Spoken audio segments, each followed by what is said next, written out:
Semakin memikirkannya, semakin membuatnya gila.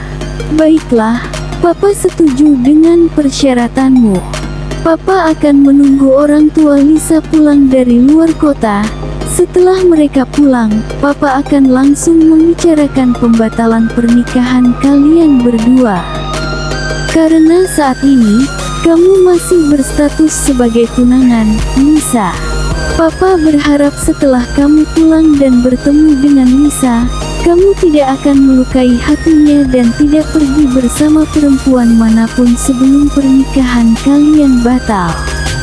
Ucap Pak Kelvin setelah ia memikirkannya dengan matang-matang. Bagi Pak Kelvin, perusahaannya jauh lebih daripada apapun. Toh jika dipaksa pun putranya itu tetap akan menolaknya juga. Dan Papa minta, kamu harus pulang besok lusa, bagaimana? Sambung Pak Kelvin lagi. Baiklah, aku setuju. Jawab John diiringi dengan helaan nafas beratnya. Kalau begitu, aku tutup dulu teleponnya. Papa dan Mama jagalah kesehatan, jangan sampai kalian sakit.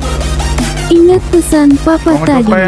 Setelah mengucapkan satu kalimat itu, Pak Kelvin pun langsung memutuskan sambungannya. John tersenyum lega, meskipun ia tidak ingin lagi menginjakkan negara kelahirannya yang menyimpan kenangan indah bersama sang kekasih yang sudah menghilang beberapa tahun itu, tapi John tetap harus kembali ke negara asalnya itu. John harus menggantikan sang papa untuk memimpin perusahaannya dan membiarkan sang papa untuk beristirahat menikmati masa tuanya bersama sang mama. Mentari, apakah kita bisa bertemu kembali? Jika kita dipertemukan kembali, tidak peduli kamu berstatus sebagai istri orang pun, aku pasti tidak akan melepaskanmu. Tidak akan pernah. Ucap John dengan tangan terkepal dengan kuat menahan amarah yang ada di dalam hatinya. Namun, beberapa detik kemudian, John tertawa dengan sangat kencang. Ia menertawakan kebodohannya sendiri, karena tidak bisa melupakan kekasihnya itu meskipun sudah beberapa tahun lamanya. Bahkan ia merasa sangat cemburu dengan hanya memikirkan kekasihnya yang sudah menikah dan hidup bahagia bersama suaminya. Padahal, jelas-jelas itu hanyalah khayalannya saja. Ah, sepertinya aku sudah gila. Bagaimana mungkin aku bisa membayangkan dia sudah menikah dan hidup bahagia bersama pria lain? Sementara aku sama sekali tidak tahu keberadaannya. Aku tidak tahu dia menjalani hidup seperti apa sekarang. Apakah dia hidup bahagia? Apakah dia pergi dariku dengan demi pria lain? Tidak mungkin. Aku sangat yakin Mentari adalah perempuan baik. Dia tidak mungkin meninggalkanku demi pria lain. Sial. Semakin aku memikirkannya, semakin membuatku gila. Ucap John sambil mengacak rambutnya frustasi. John benar-benar merasa frustasi. Ia tidak bisa melupakan gadis itu meskipun ia sudah berusaha untuk mencoba melupakannya.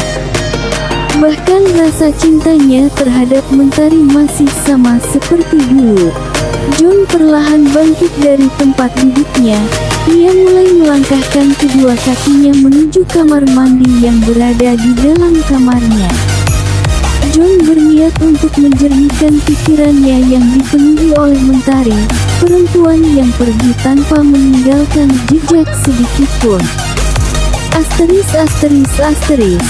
Saat ini Mentari sedang berada di rumah kedua orang tuanya. Meskipun hatinya masih terasa sakit karena pengkhianatan yang dilakukan oleh suami dan sahabatnya itu, namun Mentari tetap memperlihatkan wajah ceria seperti biasanya, seakan-akan ia sedang dalam keadaan baik-baik saja. Mama, seperti biasa, Mentari akan selalu berteriak memanggil sang mama, membuat Mama Mentari sedikit terkejut karena putrinya itu datang tanpa memberitahu terlebih dahulu. "Ini si Moms," ucap Mentari sambil berhambur memeluk tubuh mama tercintanya. Mama Mentari pun membalas pelukan putrinya dengan hangat. "Astaga, sayang, kamu kesini kok tidak bilang-bilang mama dulu sih?" tanyanya sambil mengelus punggung putrinya. "Kejutan untuk mama," jawab Mentari diiringi dengan senyuman manisnya. "Papa masih di luar kota, Mah?" tanya Mentari sambil melepaskan pelukannya. "Iya, Tari, mungkin besok papamu pulang," jawab Mama Mentari yang tak lain adalah Natalia. "Kamu kesini sendirian, sayang?" tanya sang mama sambil menuntun anaknya menuju sofa. "Iya, Mah," jawab Mentari setelah ia menjatuhkan tubuhnya di atas sofa. "Memangnya suamimu tidak mengantarmu ke sini? Tidak, momiku yang cantik, kan mama tahu kalau Alex itu CEO di perusahaan papanya. Jadi dia sangat sibuk," jawab Mentari membuat sang mama harus menghela nafasnya kasar. Sesibuk apapun dia tetap harus memprioritaskan istrinya, ucap sang mama sambil mengelus pucuk kepala putrinya itu. "Jadi, lain kali kamu jangan pernah pergi sendirian. Kalau kamu mau kesini, kamu harus diantar sama suamimu, mengerti? Mama ini selalu melarangku pergi sendirian, memangnya kenapa sih? Bukannya dulu juga aku sering keluar sendirian?